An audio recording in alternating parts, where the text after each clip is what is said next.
Hello student, welcome to मिट्टी education.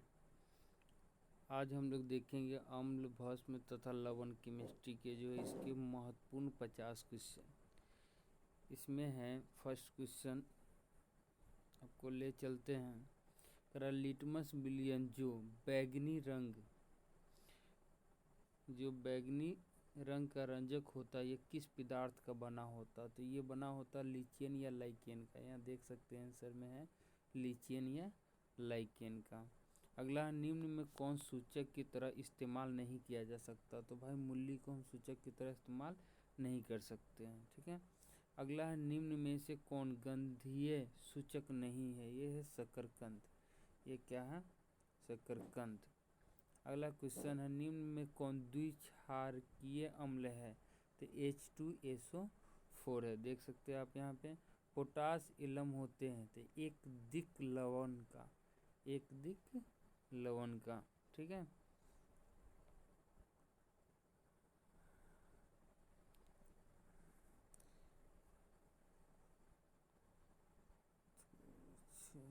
आगे चला गया, चलिए अगला क्वेश्चन है, एसिटिक अम्ल एक दुर्बल अम्ल है क्योंकि ये कम आयनिक होते हैं। आप देख सकते हैं यहाँ पे, क्योंकि ये कम आयनिक होते हैं। तो निम्न में सबसे प्रबल लवण कौन है? तो NaCl। निम्न में सबसे प्रबल लवण कौन है? तो NaCl। उसके बाद क्वेश्चन है, निम्न में से कौन एक से अधिक अम्लीय लवण बनाएगा? तो एक से अधिक बनाता है H3PO4। अगला है, एक बिलियन किसी नीले लिटमस को लाल रंग में परिणत कर देता है तो संभवतः विलयन का pH मान होगा। तो pH मान इसका 6 होता है। अगला है, जल के अम्लीय एवं क्षारीय विलयन किसके कारण विद्युत के सूचक होते हैं? तो देखिए इसका आंसर है H+ और OH- दोनों के होते हैं, ठीक है। अगला है, निम्न में से कौन से धातु ठंडे जल से अभिक्रिया करके धातु हाइड्रोक्साइड बनाएंगे? तो ये सोडियम और पोटेशियम बनाते हैं। अगला, निम्न में से किस विलयन का उपयोग दीवारों की सफेदी करने के लिए किया जाता है? तो CaOH2 का किया जाता है।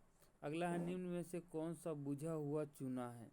तो ये CaO है, ये बुझा हुआ चूना का नाम है। लवण Na2CO3 का जलीय विलयन का pH मान, ये पूछ रहा है pH मान, तो pH मान इसका 7 होता है। कितना होता है? 7 होता है। एसिटिक अम्ल का IUPAC नाम क्या है? तो मीथेनोइक अम्ल है। क्या नाम है?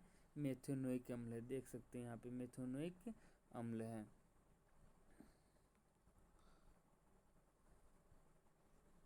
अगला क्वेश्चन है, निम्न में कौन सा आयन लाल लिटमस को नीला कर सकता है? तो ये है OH, ठीक है, OH। आगे कह रहा, कोई विलयन नीले लिटमस पत्र को लाल कर देता है, इसका pH संभवतः होगा, pH मान इसका संभवतः 5 होगा। अगला क्वेश्चन है,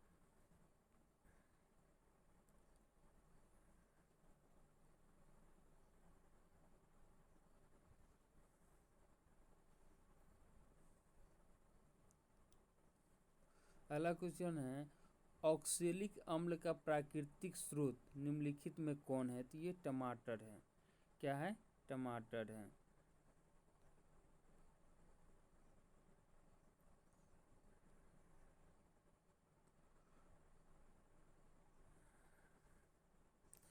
अगला क्वेश्चन है, प्लास्टर ऑफ पेरिस का रासायनिक सूत्र क्या है? तो प्लास्टर ऑफ पेरिस का रासायनिक सूत्र होता है CaSO4 1/2H2O, ठीक है। अगला क्वेश्चन है, लिटमस विलयन जब न तो अम्लीय होता है और नहीं क्षारीय, तब ये किस रंग का होता है? तब ये होता है बैगनी रंग का। किस रंग का होता है भाई? ये बैगनी रंग का होता है। अगला क्वेश्चन, किसी भी उदासीन विलयन का pH होता है? तो किसी उदासीन विलयन का pH मान 7 होता है। कितना होता है? 7 होता है। अगला क्वेश्चन, निम्न में कौन लवण है? तो K2SO4, ये क्या है? लवण है। K2SO4 क्या है? हमारे पास लवण है। अगला है किसी लाल तप्त आयरन पर जलवाष्प प्रवाहित करने पर कौन सा यौगिक प्राप्त होता है, तो ये होता है Fe3O4। Fe3O4 कह रहा है हमारे शरीर में कितने परास के बीच कार्य करता है, तो 7.0 से लेकर 7.8 तक कार्य करता है। बेकिंग पाउडर का अनुसूत्र क्या है, तो NaHCO3 है, NaHCO3 है।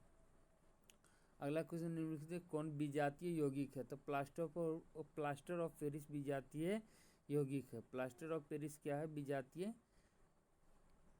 विजातीय यौगिक है। निम्नलिखित में शहद का कौन सा मान क्षारक विलयन का मान देता है, ये 13 देता है। क्षारक विलयन का मान कौन देता है, 13 देता है। अगला प्रश्न है हमारे पास, निम्नलिखित अम्लों में से कौन सा प्रबल अम्ल, सल्फ्यूरिक अम्ल को हम लोग प्रबल अम्ल कहते हैं। निम्नलिखित में कौन क्षारक नहीं है, तो NaCl क्षारक नहीं है, बार बार पूछने वाला क्वेश्चन है, ठीक है। निम्न क्षारकों में कौन प्रबल क्षारक है, तो NaOH ये प्रबल क्षारक है। कुछ ऐसे पदार्थ होते हैं जिनकी गंध अम्लीय या क्षारकीय माध्यम में बदल जाती है, क्षारकीय माध्यम में बदल जाती है, इन्हें कहते हैं, तो इन्हें हम क्या कहते हैं, तो गंधीय सूचक कहते हैं। क्या कहते हैं, गंधीय सूचक। किसे, जो गंधीय अम्ल क्षारकीय माध्यम में बदल जाते हैं उसको हम लोग कहते हैं गंधीय सूचक, गंधीय सूचक कहते हैं, ठीक है। गंधीय सूचक देख लीजिए एक बार फिर से, गंधीय सूचक कहते हैं। करा सभी धातु कार्बोनेट एवं हाइड्रोजन कार्बोनेट अम्ल के साथ अभिक्रिया करके बनाते हैं, तो क्या बनाते हैं, तो ये बनाते हैं संगत लवण CO2 तथा जल, ये सभी बनाते हैं, ठीक है। अगला सभी अम्लों में पाया जाता है हाइड्रोजन, सभी अम्लों में पाया जाता है हाइड्रोजन, ठीक है। अलग से हाइड्रोजन युक्त सभी यौगिक होते हैं अम्लीय होता है, जिसमें हाइड्रोजन है वो सारा क्या है, अम्लीय है।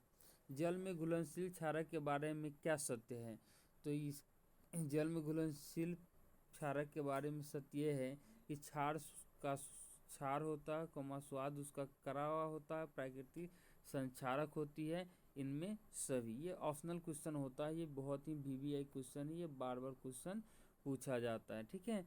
और सेम टू सेम ऑप्शन भी होते हैं इसमें, ठीक है। चलिए अगला क्वेश्चन, क्षार स्वाद कड़वा होता है, और सॉरी ये अगला क्वेश्चन pH में P सूचक है, तो ये P जो सूचक है पोटेंज का हिंदी में पुषांश कहते हैं, इसको क्या कहते हैं हम लोग, पुषांश कहते हैं। इंग्लिश में क्या कहते हैं, पोटेंज कहते हैं, और हिंदी में पुषांश कहते हैं। तो आपसे हिंदी में ही पूछा जाएगा, ठीक है, हिंदी और इंग्लिश दोनों होते हैं वहाँ पे एग्जाम में, ठीक है। चलिए अगला क्वेश्चन जो है, एसिटिक अम्ल प्राकृतिक स्रोत निम्नलिखित में से कौन है, तो सिरका है भाई, इसी को एसिटिक अम्ल कहते हैं, और ये प्राकृतिक स्रोत है, प्रकृति द्वारा हमें प्राप्त होता है। आगे जो है हमारे पास सिट्रिक अम्ल प्राकृतिक स्रोत है, तो सिट्रिक अम्ल जो है प्राकृतिक स्रोत है, कैसे, तो ये संतरा में पाया जाता है और नींबू में, संतरा और नींबू प्राकृतिक द्वारा दिया गया है पृथ्वी पर पौधा।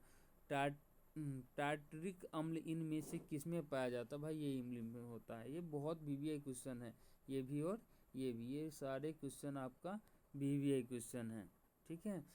2023 में आने की संभावित क्वेश्चन है ये सारे, ठीक है। तो इससे क्या करना, आपको याद कर जाना है हर हाल में।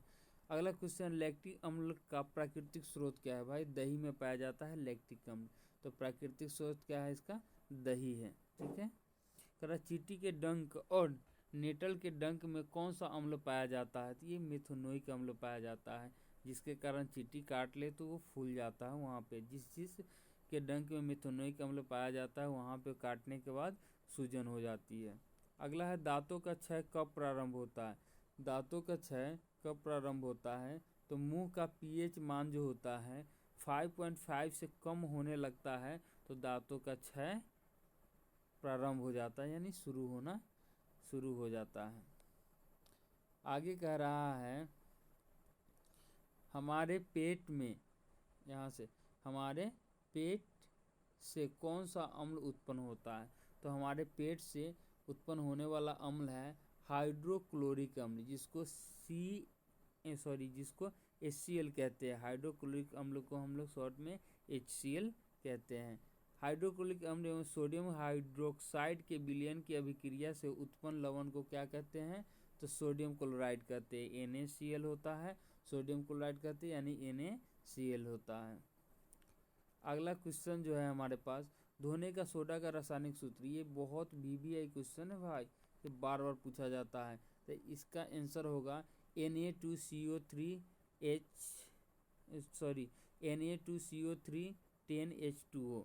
ठीक है, तो इसको ध्यान से, ये बार बार पूछे जाने वाले क्वेश्चन है। बेकिंग सोडा का रासायनिक, ये भी बार बार पूछा जाता है। बेकिंग सोडा का रासायनिक नाम होता है sodium hydrogen carbonate. Sodium hydrogen carbonate. Baking soda का रासायनिक सूत्र, ये भी बार बार पूछा जाता है, NaHCO3। अगला क्वेश्चन है जल की अस्थायी कठोरता को हटाने के लिए किसका उपयोग किया जाता है? तो धोने का सोडा को, धोने वाला जो सोडा है उसका ही उपयोग किया जाता है। अगला क्वेश्चन है, सोडा अम्ल अग्निशामक में किसका उपयोग किया जाता है? तो सोडियम हाइड्रोजन कार्बोनेट का किया जाता है। किसका किया जाता है? सोडियम हाइड्रोजन कार्बोनेट का। लास्ट क्वेश्चन है, सल्फेट अर्धहाइड्रेट हेमीटाइट्रेट का अन्य नाम क्या है? तो इसका नाम है प्लास्टर ऑफ पेरिस। तो सभी शुभकामनाओं सहित आपके लिए VBI क्वेश्चन हम लेकर आए थे, जो आपको 2023 में आने की संभावना है। ठीक है, तो all the best, thank you.